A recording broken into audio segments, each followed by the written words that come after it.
Hari ini Selasa 24 Oktober 2023, saya akan melakukan diseminasi atau implementasi aksi nyata modul 1.4 budaya positif. Assalamualaikum warahmatullahi wabarakatuh. Waalaikumsalam warahmatullahi wabarakatuh. Yang saya hormati Ibu Alina selaku pemateri untuk kegiatan kali ini, Bapak Ibu guru dan staf karyawan-karyawati.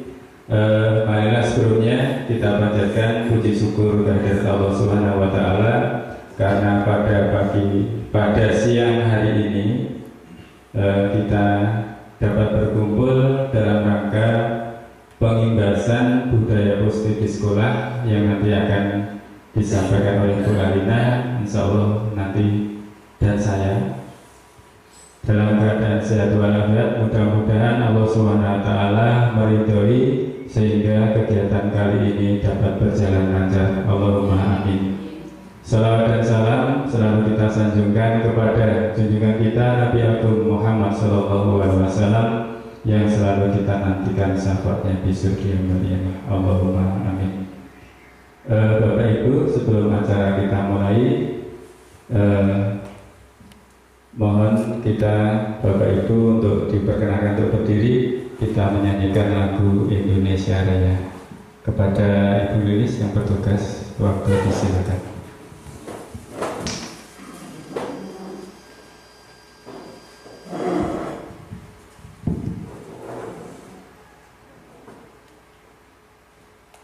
Menyanyikan lagu Indonesia Raya setelah hitungan ketiga. 1, 2, 3. Indonesia tanah airku, tanah tumpah darahku. Di sanalah aku berdiri, jadi pandu ibuku. Indonesia kebangsaanku, bangsa dan tanah airku. Marilah kita berseru, Indonesia bersatu. Hiduplah tanahku, hiduplah negeriku, bangsaku, rakyatku semuanya. Bangunlah jiwanya, bangunlah badannya untuk Indonesia Raya. Indonesia Raya, merdeka, merdeka, tanahku, negeriku yang ku cinta. Indonesia Raya, merdeka, merdeka, hiduplah Indonesia Raya. Indonesia Raya, merdeka, merdeka, tanahku, negeriku yang ku cinta. Indonesia Raya, merdeka, merdeka, hiduplah Indonesia Raya.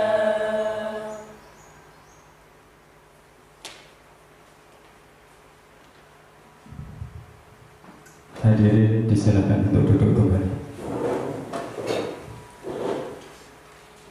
Pada selanjutnya, Bapak Ibu, untuk meningkatkan rasa iman dan takwa kita kepada Allah Subhanahu wa Ta'ala untuk memulai kegiatan ini, maka kita berdoa mudah-mudahan Allah Subhanahu wa Ta'ala meridhoi apa yang menjadi kehendak atau menjadi hajat kita.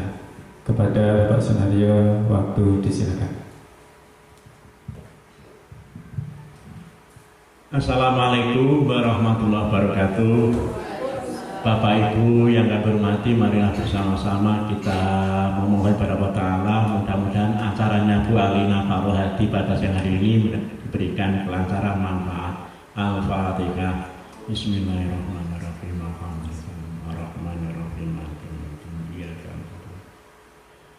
Bismillahirrahmanirrahim. Alhamdulillahirabbil alamin. Hamdan syakirin, hamdan naimin, hamdan yuwafi ni'amah wa yukafi masidah.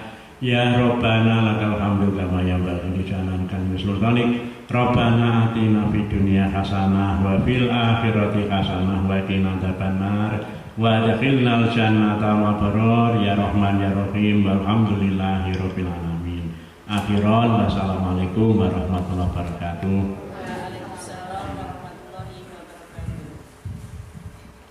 Terima kasih kami sampaikan kepada Bapak Ustadz Sunaria yang telah memberikan doa. Mudah-mudahan kegiatan di siang hari ini dapat berjalan lancar. Bapak Ibu, kegiatan kali ini adalah untuk tugas kami berdua dari Bu Alina dan Bu Alina, yaitu tentang pengimbasan budaya positif, yang mana Bapak Ibu nanti kita akan mendengarkan yang pertama dari Bu Alina. Jadi nanti ada 2 sesi Bapak Ibu. Sesi pertama Bu Alina, nanti sesi kedua adalah saya. Mudah-mudahan Bapak Ibu boten ngantuk ya. Bapak Ibu, nanti dalam kegiatan ini yang jelas adalah bermanfaat untuk, utamanya untuk sekolah kita, yang mana kita tahu bahwa di akhir hari ini sekolah kita atau anak-anak kita itu banyak yang melakukan pelanggaran, atau artinya dalam materi ini adalah kasus. Oleh karena itu di kesempatan ini adalah suatu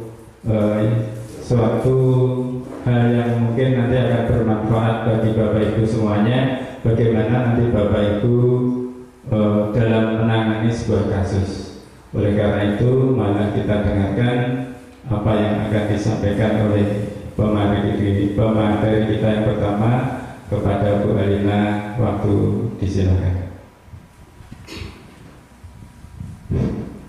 Terima kasih Bapak Rohadi, sahabat saya dalam CGP Angkatan 9 di SMP Negeri 2 Ngaliboyo. Berikutnya ucapan terima kasih yang kedua saya sampaikan kepada Bapak Ibu guru semuanya dan juga tenaga tata usaha yang semuanya siap hadir menghadiri kegiatan kami berdua. Semoga kegiatan ini bermanfaat untuk kita semua. Bapak Ibu, saya akan menyampaikan diseminasi atau bisa disebut juga pengimplementasian budaya positif yang ada di sekolah kita, yaitu dalam hal ini aksi nyata modul 1.4 tentang budaya positif. Untuk mengawali pertemuan kita kali ini, mari kita bersama Bapak Ibu untuk speaking ya. Tepuk tunggal, tepuk ganda, ganda.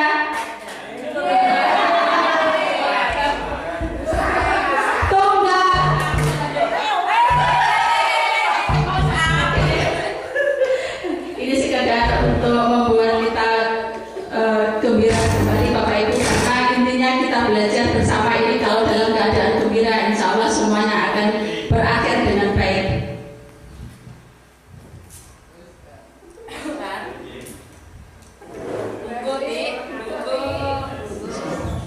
Berikutnya Bapak Ibu langsung pada tujuan. Sebelumnya monggo Bapak Ibu untuk duduk kembali. Tujuan kita dalam kegiatan ini adalah untuk meningkatkan pemahaman kita, yaitu dalam hal ini guru.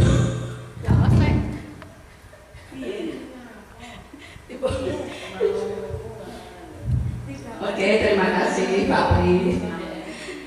Saya sudah mulai masuk pada tujuan kedua, yang pada akhirnya budaya positif yang akan kita tingkatkan dapat menjadikan siswa menghargai keyakinan kelas sebagai upaya menumbuhkan disiplin positif.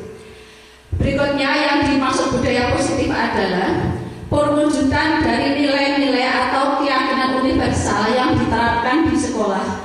Ya tentunya mungkin di sekolah kita dengan sekolah-sekolah yang lain budaya positif yang kita terapkan akan berbeda. Ya, namun kita sudah mencoba melakukan beberapa hal budaya positif setiap hari sebenarnya Bapak Ibu.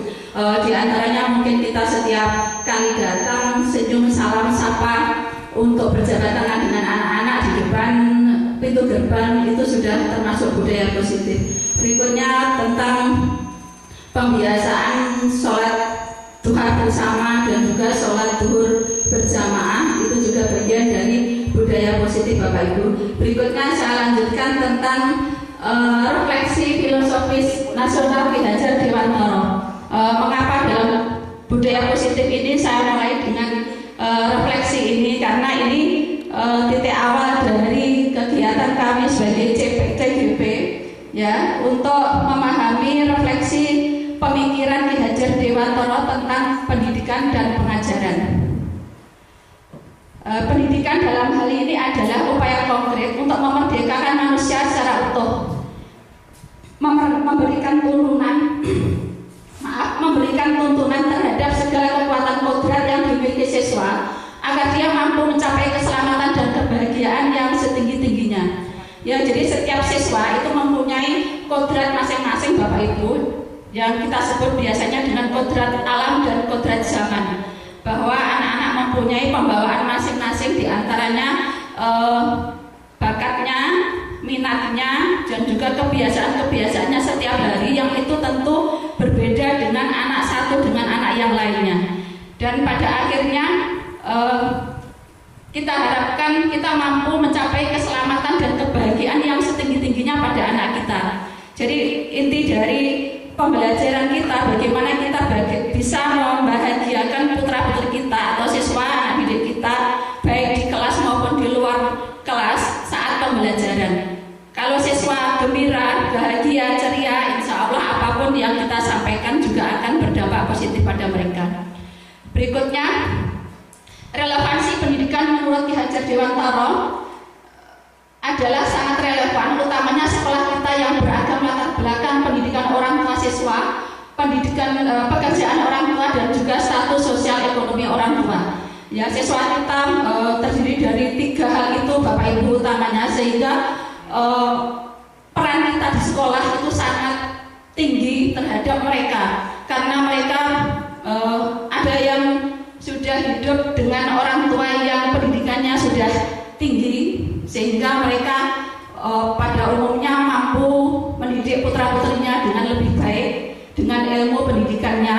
Ada juga yang orang tua mereka yang pekerjaan orang tuanya ada yang sudah mapan, ada yang sudah memenuhi kehidupan dirinya, keluarganya, maupun secara umum kecukupan hidupnya secara umum.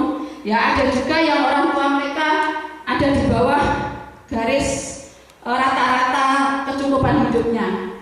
Berikutnya juga status sosial ekonomi yang tentunya itu dari dampak pendidikan dan juga pekerjaan orang tua. Dengan 3 hal itu dari latar belakang siswa kita, maka kita insya Allah sangat dituntut untuk peran yang tinggi untuk supaya anak-anak mampu belajar dengan baik. Berikutnya ini Bapak Ibu, ing ngarsa sumutulodo, ing madya mangun karsa dan tutwuri handayani. Refleksi dari filosofis ini insya Allah sudah sejak dari kita sekolah dan bahkan sampai kita kuliah dulu, kita sering kali mendengar tentang hal itu ya Bapak Ibu. Bagaimana kita guru dituntut untuk di depan kita memberi teladan. Jadi di saat kita bagaimanapun di sekolah, bagaimana kita bisa memberikan teladan bagi putra-putri kita. Berikutnya ing madya mangun karsa, di tengah kesibukan harus kita juga tetap memberikan semangat bagi putra-putri kita meskipun kita sangat sibuk. Ya, meskipun saya sendiri juga kadang hal itu terjadi bahwa saya saat-saat benar-benar sibuk tidak bisa di tengah-tengah anak-anak untuk memberikan semangat pada mereka. Namun bagaimanapun kita tetap harus berusaha mencoba bersama Bapak Ibu. Berikutnya tentang tutwuri handayani, bahwa guru harus memberi dorongan moral semangat dari belakang dengan memberikan kebebasan kepada siswa untuk dapat berkembang sesuai dengan kodratnya. Kodrat yang dimaksud seperti yang saya sampaikan di depan Bapak Ibu, yaitu kodrat alam dan kodrat zamannya anak. Ya, kodrat alam yang tadi saya sampaikan yang berhubungan dengan bakat, minat, kemampuan anak-anak masing-masing, dan juga kodrat zaman bahwa anak-anak itu tidak tumbuh berkembang seperti saat kita tumbuh berkembang saat usia kita masih SMP. namun tumbuh kembang anak-anak saat ini adalah sudah sangat berbeda dengan saat kita dulu. Berikutnya, kekuatan kodrat anak itu masih samar-samar. Ya, itu saya beri tanda merah, bukanlah ya, anak bukanlah kertas kosong. Kalau dulu dalam teori tabula rasa bahwa anak itu bagaikan kertas kosong, ya, tapi dalam teori kontrol ini bahwa anak itu bukanlah kertas kosong, namun mereka sudah ada garis-garis samar. Yang dimaksud apa? Bahwa mereka sudah mempunyai seperti tadi yang saya sampaikan, kodrat alam, ya, kodrat alam masing-masing, sehingga dia mempunyai bakatnya masing-masing, minatnya masing-masing, yang kesemua itu harus kita akomodir bersama-sama. Ya, jadi bukanlah kertas kosong yang dulu kalau bagian kertas putih itu kan bagaimanapun keadaan anak, gurulah yang bisa melakukan semuanya. Tapi ini tidak, anak juga mempunyai kemauan seperti kita dulu mempunyai kemauan terhadap anak. Berikutnya, nilai dan peran guru, ya, yang utama adalah berpihak pada murid, mandiri, kolaboratif, refleksif, dan inovatif.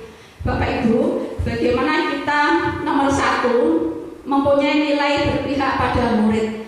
Ya, jadi apa yang saya pelajari dalam CGB, bagaimana guru bisa berpihak pada murid, mengutamakan segala sesuatu, ya, baik saat di kelas maupun di luar kelas, dalam pendidikan dan pengajaran kita itu lebih mengutamakan murid, mengutamakan sesuai dengan kepentingan murid masing-masing. Berikutnya, mandiri. Mandiri adalah diharapkan anak kita mampu mendorong diri sendiri untuk melakukan perubahan, memulai mengerjakan terkait dengan perubahan yang diinginkan.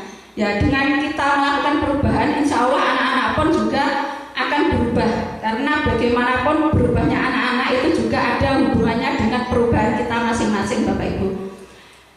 Termasuk juga dalam hal pola mendidik anak tadi, ya, seperti teori kontrol yang tadi, bahwa anak itu bukanlah kertas kosong, bukanlah kertas putih. Mereka sudah sama-sama mempunyai kodrat alamnya masing-masing, sehingga kita pun juga harus menyesuaikan. Berikutnya, kolaboratif. Ya, kolaboratif adalah sikap saling ketergantungan secara positif diiringi dengan tanggung jawab setiap individu, kerjasama, serta keterampilan komunikasi interpersonal. Ya, jadi kita sebagai guru, bagaimana kita bersama-sama membangun sekolah ini sehingga kita tidak bekerja sendiri-sendiri. Pada akhirnya tentu dampaknya juga pada kebersamaan anak-anak kita. Berikutnya, reflektif, yaitu kita mampu menghubungkan pengetahuan yang diperoleh dengan pengetahuan sebelumnya. Bapak Ibu, bagaimana kita belajar bersama untuk menghubungkan pengetahuan yang diperoleh dari pengetahuan sebelumnya dengan pengetahuan ke depan. Nah, itu juga ada hubungannya dengan masalah-masalah yang kita hadapi selama ini, Bapak Ibu, terhadap anak-anak kita. Jadi latar belakang anak-anak melakukan kegiatan itu apa, latar belakang anak-anak melakukan hal yang positif itu apa, latar belakang anak-anak melakukan hal yang negatif itu apa. Jadi semua tingkah laku itu insya Allah mempunyai tujuan masing-masing. Jadi tidak ada tingkah laku yang tidak punya tujuan. Baik tingkah laku yang positif maupun tingkah laku yang negatif pun pasti itu mempunyai tujuan. Berikutnya, inovatif, yaitu membuat gagasan-gagasan baru dan tepat guna terkait situasi dan permasalahan tertentu. Ya, peran guru di sini, Bapak Ibu, menjadikan pemimpin pembelajar, menggerakkan komunitas praktisi, menjadi pemimpin guru lain, dan mendorong kolaborasi antar guru, serta terakhir mewujudkan kepemimpinan murid. Dalam visi guru penggerak, ya, saya sampaikan visi saya sebagai guru penggerak adalah terwujudnya generasi yang religius, mandiri, bernalar kritis, serta berwawasan lingkungan.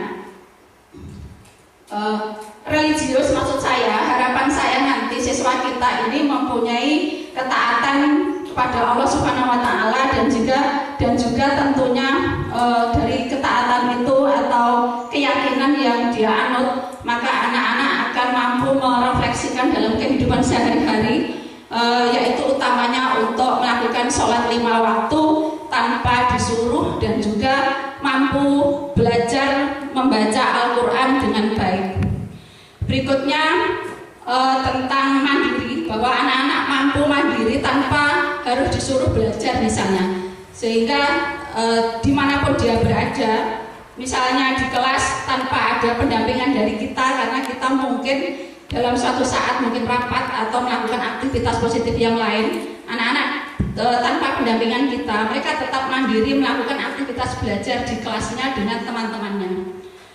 Berikutnya bernalar kritis, bahwa anak-anak diharapkan bernalar kritis, mempunyai pikiran ke depan dan juga bisa belajar bagaimana dari kemandirian itu, dari apa-apa yang terjadi pada dirinya maupun pada orang lain itu untuk bisa memandirikan dirinya dan juga bisa menyelesaikan masalahnya sendiri dan juga belajar menyelesaikan masalah temannya. Berikutnya serta berwawasan lingkungan. Berwawasan lingkungan itu diantaranya bahwa anak-anak kita menyadari bahwa kesehatan itu penting, berawal dari diri sendiri dan juga lingkungan. Di antaranya misalnya membuang sampah pada tempatnya, anak-anak tidak membuang sampah semaunya disempetkan di daun-daun atau di taman, tapi sudah langsung membuang sampah bila dia memegang sampah itu pada tempat sampah dan membuangnya pada pembuangan akhir di setiap kelas. Berikutnya, harapan kita adalah visi kita sekarang Bapak Ibu, dan masa depan murid kita adalah masa depan kita. Masa depan, maaf saya ulangi lagi, bahwa visi kita sekarang adalah masa depan murid kita, dan masa depan murid kita adalah masa depan bangsa Indonesia. Jadi berawal dari visi tadi, insya Allah akan terwujud masa depan bangsa Indonesia yang lebih luas. Berikutnya, perwujudan budaya positif di sekolah dapat dilakukan melalui berbagai cara. Di antaranya di sini ada 5 hal yang kami pelajari, yaitu pertama tentang disiplin positif, teori kontrol, kebutuhan dasar manusia, keyakinan kelas, serta segitiga restitusi. Yang pertama tentang disiplin positif adalah merupakan suatu pendekatan untuk menerapkan disiplin dari dalam diri siswa tanpa hukuman dan hadiah. Jadi disiplin yang kita terapkan, mari kita coba bersama bahwa disiplin itu tanpa hukuman dan hadiah. Bagaimana kita menerapkan disiplin tanpa adanya hukuman terhadap siswa yang melakukan pelanggaran, dan juga tanpa adanya hadiah. Karena apa? Dengan adanya hadiah itu akan bersifat jangka pendek Bapak Ibu. Saat itu mungkin anak-anak akan nurut karena diberi hadiah. Namun bila suatu saat tidak diberi hadiah, anak-anak akan kembali melakukan hal yang negatif lagi. Berikutnya, menitik beratkan pada pendekatan positif tanpa kekerasan dengan memotivasi, merefleksi kesalahan, menghargai, membangun logika, dan bersifat jangka panjang. Ya, jadi diharapkan dari disiplin positif ini dititik beratkan pada pendekatan positif tanpa kekerasan dengan memotivasi anak untuk melakukan disiplin positif atau kegiatan-kegiatan yang positif, lalu saling menghargai di antara kita, yaitu dengan sesama rekannya sendiri, ya, sama siswa, lalu siswa dengan guru, dan juga tentunya kita memberikan teladan tadi antara guru dan guru untuk saling memberikan, untuk saling menghargai. Berikutnya, disiplin positif ini diharapkan akan menjadi dampak jangka panjang karena anak-anak sudah belajar menerapkan disiplinnya dalam kehidupan sehari-hari, diharapkan berasal dari dirinya sendiri atau biasa kita sebut motivasi intrinsik, yaitu motivasi yang berasal dari diri sendiri. Berikutnya, teori kontrol, yaitu mempelajari teknik dan strategi untuk mengatur tingkah laku manusia dan membawanya pada penyesuaian atau ketaatan pada aturan. Ya, dalam teori kontrol ini ada 5 posisi kita Bapak Ibu. Ada posisi penghukum, pembuat rasa bersalah, teman, pemantau, dan juga manajer. Ya, kita diharapkan di sekolah ini ada pada posisi 3, 4, dan 5, yaitu posisi teman, pemantau, dan juga manajer. Karena apa Bapak Ibu? Penghukum dan pembuat rasa bersalah itu akan justru meningkatkan rasa dia untuk tetap melakukan perbuatan kesalahannya atau hal yang tidak baik itu akan tetap berlanjut.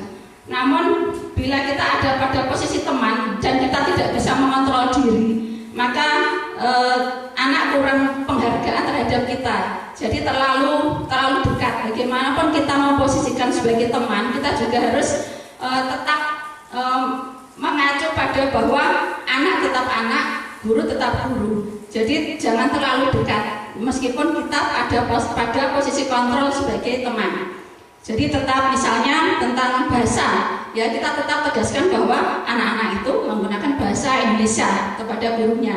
Atau juga misalnya menggunakan bahasa Jawa, ya bahasa Kromo Inggil kepada gurunya.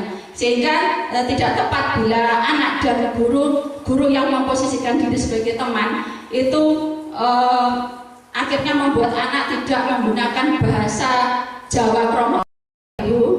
Di dua hal itu saya beri tanda centang hijau dan juga merah. Yang betul adalah keyakinan kelas, bukan peraturan kelas, ya. Mungkin Bapak Ibu wali kelas nanti akan di kelasnya masing-masing membuat keyakinan kelas bersama siswa, ya. Bahasa yang betul adalah keyakinan kelas. Keyakinan kelas menekankan pada keyakinan seseorang untuk lebih termotivasi dari dalam diri. Jadi seperti yang saya sebutkan di depan tadi, bahwa motivasi anak untuk melakukan itu adalah motivasi intrinsik, berasal dari dalam dirinya sendiri, ya, bukan dari kita, bukan dari orang lain. Yang kita sifatnya memberikan dorongan, kita sifatnya memberikan motivasi, orang tua sifatnya memberikan motivasi, temannya juga begitu, sifatnya memberikan motivasi. Namun pada akhirnya anak termotivasi sendiri untuk melakukan segala kebaikan, itulah namanya motivasi intrinsik. Ya, kita harapkan dari keyakinan kelas itu, motivasi yang dia dapatkan adalah juga motivasi yang berasal dari diri sendiri.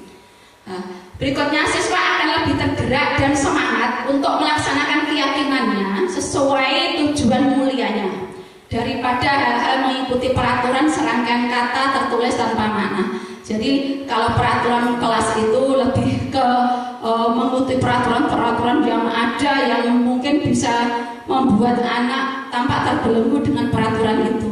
Namun kalau keyakinan seperti yang saya sebutkan tadi, bahwa dia akan lebih termotivasi untuk melakukan keyakinan itu karena dia saat menyusun keyakinan kelas itu bersama-sama antara misalnya wali kelas dengan siswa. Berikutnya ini ada sedikit puisi Bapak Ibu dari Insinyur Soekarno, yaitu jika aku berdiri di pantai Liep, aku mendengar lautan Indonesia bergelora. Membentang di pantai Liep itu, aku mendengar lagu-lagu sajak Indonesia. Jika aku melihat sawah menguning, jika aku melihat sawah menguning, menghijau, aku tidak melihat lagi batang padi menguning, menghijau. Aku melihat Indonesia. Jika aku melihat gunung-gunung, Gunung Merapi, Gunung Semeru, Gunung Merbabu, Gunung Lebet, dan gunung-gunung yang lain, aku melihat Indonesia. Berikutnya, jika aku mendengar Pangkur Palaran, bukan lagi Pangkur Palaran yang kudengarkan, aku mendengarkan Indonesia. Nah, jika aku menghirup udara ini, aku tidak lagi menghirup udara, aku menghirup Indonesia. Jika aku melihat wajah anak-anak di desa-desa dengan mata yang berbinar-binar, berteriak, "Merdeka! Merdeka! Pak, merdeka!" Nah, aku bukan lagi melihat mata manusia, aku melihat Indonesia. Dari puisi ini mungkin bisa direfleksikan apa maksud dari puisi yang diciptakan oleh Insinyur Soekarno. Cinta tanah air. Oke, luar biasa. Tanah air Indonesia. Cinta Indonesia. Cinta Indonesia. Jadi intinya ya, kita bersatu dalam keberaneka-ragaman budaya cinta Indonesia, yaitu budaya yang positif. Berikutnya, makna kata disiplin. Seseorang yang memiliki disiplin diri berarti mampu bertanggung jawab terhadap apa yang dilakukannya karena mereka mendasarkan tindakannya pada nilai-nilai kebajikan universal. Insya Allah kalau kita semua menyadari akan makna dan juga pentingnya disiplin, kita akan berusaha mendisiplinkan diri meskipun belum sepenuhnya Bapak Ibu. Ya, mari kita belajar bersama, termasuk tentunya saya sendiri sangat harus belajar tentang disiplin. Berikutnya, disiplin positif dan nilai-nilai kebajikan universal. Makna nilai kebajikan, bahwa nilai-nilai kebajikan adalah sifat-sifat positif manusia yang merupakan tujuan mulia yang ingin dicapai setiap individu. Seperti yang telah dikemukakan oleh Dr. William Glasser pada teori kontrol, bahwa menyatakan bahwa setiap perbuatan memiliki suatu tujuan. Seperti yang saya sampaikan tadi Bapak Ibu, baik perbuatan siswa kita yang melanggar peraturan, melanggar tata tertib, melakukan kesalahan, melakukan hal yang negatif atau melakukan hal yang positif, itu semua adalah mempunyai tujuan. Tidak ada satupun mereka yang tidak punya tujuan. Meskipun saat kita tanya mungkin anak-anak akan menjawab gak tahu Bu, iseng Bu, tapi dalam hati kecilnya pasti mereka tetap mempunyai tujuan. Di antaranya tujuan kasih sayang tadi, ya mungkin dia mengharapkan perhatian dari kita yang lebih untuk disayangi. Berikutnya, dengan menurut teori Gianni Gosen, yaitu mengungkapkan bahwa dengan mengkaitkan nilai-nilai kebajikan yang diyakini seseorang, maka motivasi intrinsiknya akan terbangun sehingga menggerakkan motivasi dari dalam untuk dapat mencapai tujuan mulia yang diinginkan. Ya, itu yang tadi saya sebut tentang motivasi intrinsik, yaitu Bapak Ibu. Jadi intinya motivasi yang berasal dari diri sendiri meskipun awalnya termotivasi oleh berbagai pihak, namun pada akhirnya dia sendiri sudah mandiri melakukan segala sesuatu, itu bisa disebut dengan motivasi intrinsik. Nah, bagaimana seseorang dapat merubah pandangan dari paradigma stimulus respon menjadi teori kontrol? Ya, kalau dulu kita sering kalau kamu begini maka, kalau saya memberi begini maka, nah, itu teori tentang paradigma stimulus respon. Ya, berikutnya tentang teori kontrol. Ya, bila kita ingin membuat kemajuan perlahan, ubahlah sikap Anda. Namun, bila kita ingin memperbaiki cara-cara utama kita, maka kita perlu mengubah kerangka acuan kita. Ubahlah bagaimana Anda melihat dunia, bagaimana Anda berpikir tentang manusia. Ubahlah paradigma Anda, skema pemahaman dan aspek-aspek tertentu tentang realitas.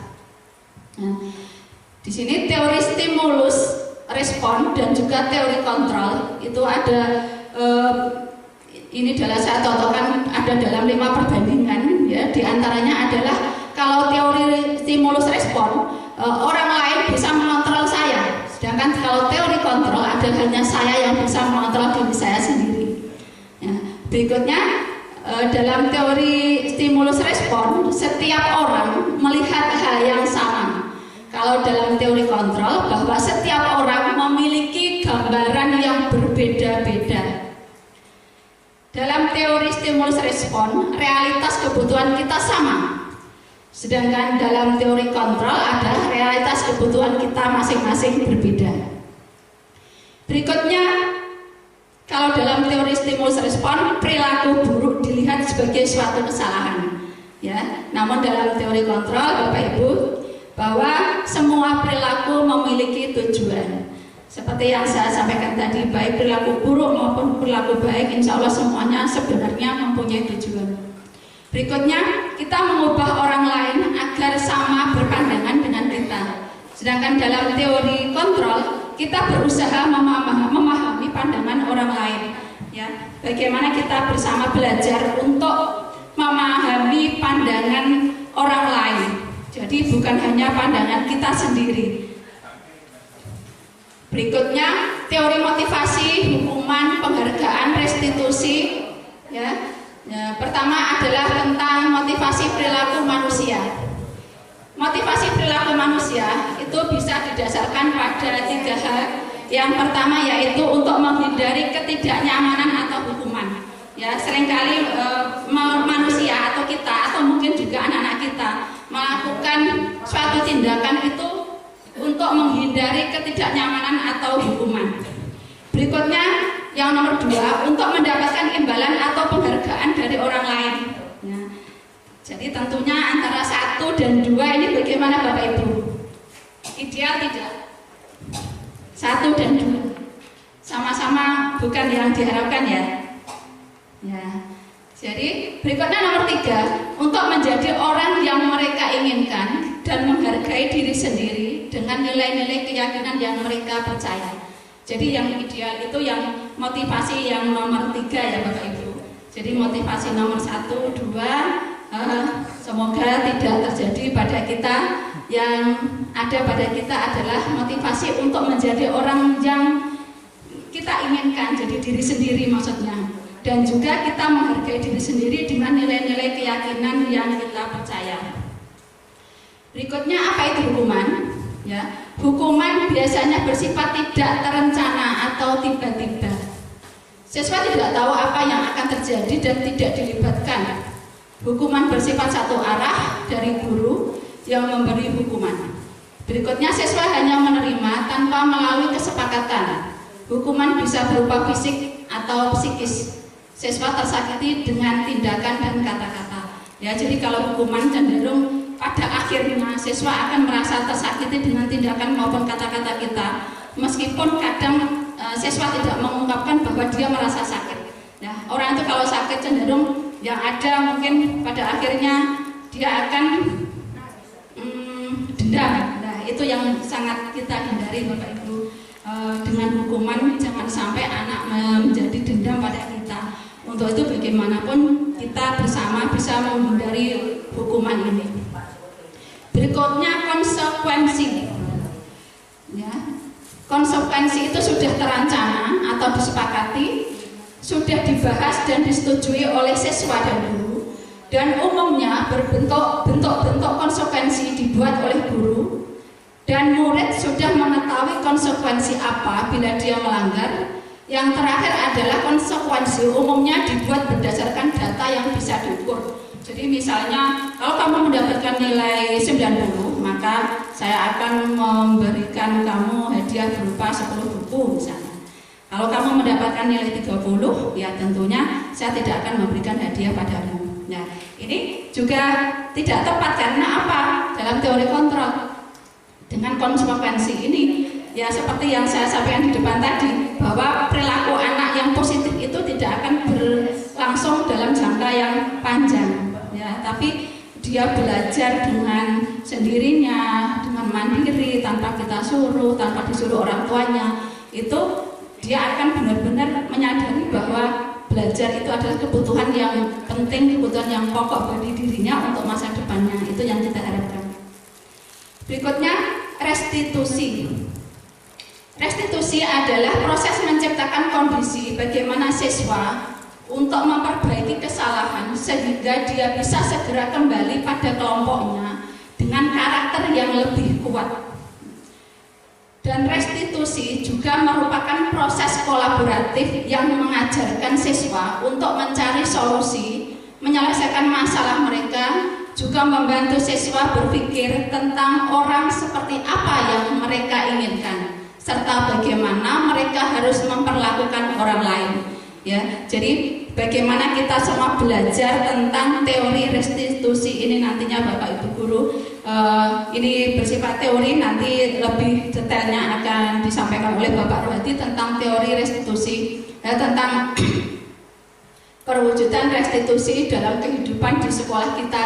Ya, intinya bagaimana kita mengkondisikan siswa untuk menyadari kesalahannya, dan berikutnya memperbaiki kesalahannya, dan dia bisa segera kembali ke kelompoknya. Jadi kalau hukuman tadi mungkin kita menghukum dalam waktu yang sangat lama, dari jam 7 sampai jam 9, namun dampaknya bagi anak justru malah anak akan merasa tadi untuk tidak suka pada kita, dendam pada kita. Tapi kalau restitusi, anak kita ajak bersama berpikir bagaimana secepatnya dia bisa kembali ke kelompoknya dengan melakukan hal yang positif. Jadi tentang misalnya mau seperti apa ya kamu, ya, jadi misalnya namanya Wahyudi, nantinya kamu ingin jadi orang yang seperti apa? Ya, dia nanti akan menjawab, saya ingin sukses Bu, saya ingin berhasil Bu. Ya itulah diantaranya dari restitusi tahap 3. Ya ini Bapak Ibu, dalam segitiga restitusi yang pertama adalah menstabilkan identitas, berikutnya validasi tindakan yang salah, dan juga menanyakan keyakinan. Jadi tahap restitusi ada 3 itu. Yang pertama menstabilkan identitas, yaitu bagaimana kita mengubah identitas siswa dari yang gagal karena melakukan kesalahan menjadi siswa yang sukses berdiskusi mencari hal terbaik yang bisa dilakukan oleh siswa.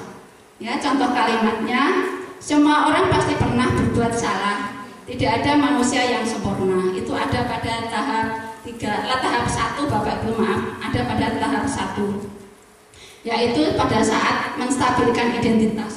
Jadi malah tidak disampaikan langsung bahwa kamu salah, kamu melakukan ini. Nah itu akan malah justru menambah identitas gagalnya untuk merasa sangat bersalah, dan bukan sangat bersalah yang positif, tapi lebih ke sangat merasa bersalah yang dia akan sangat malu.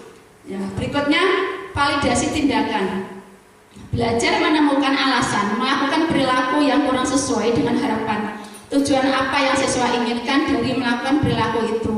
Ya, contoh kalimatnya, misalnya Wahyudi pasti mempunyai tujuan melakukan hal itu. Ya Bu, saya tadi kan lapar Bu. Ya Bu, saya tadi kan disuruh ini, saya suruh misalnya Adi untuk mengambil mangga. Saya lapar, supaya saya tidak lapar dengan Adi maka saya mengambil mangga. Padahal tindakan mengambil mangga yang bukan miliknya itu adalah perbuatan yang kita tidak inginkan, dan tentunya sebenarnya dalam hati kecil siswa dia pun juga merasa bersalah melakukan hal, yaitu mengambil barang yang bukan miliknya. Namun kadang ya perilaku anak-anak itu tadi terbawa oleh perilaku anak-anak yang lain karena belum stabil emosinya. Maka kita sebagai guru bagaimana kita menstabilkan emosi anak-anak melalui 3 tahap ini. Berikutnya menanyakan keyakinan. Apa yang siswa yakini dan sepakati sebagai bagian dari komunitas sekolah maupun kelas. Ya. Contoh kata-katanya yaitu Wahyudi, kehidupan mendatang seperti apa yang kamu inginkan? Saya ingin sukses Bu, saya ingin berhasil Bu, saya ingin jadi pelawak Bu misalnya. Nah itu bagian dari menanyakan keyakinan, yaitu ada pada restitusi tahap 3. Demikian Bapak Ibu yang saya sampaikan. Dari yang saya sampaikan tadi mungkin ada yang ingin merefleksikan yang panjenengan dapat dari kegiatan ini, monggo Pak Sunaryono.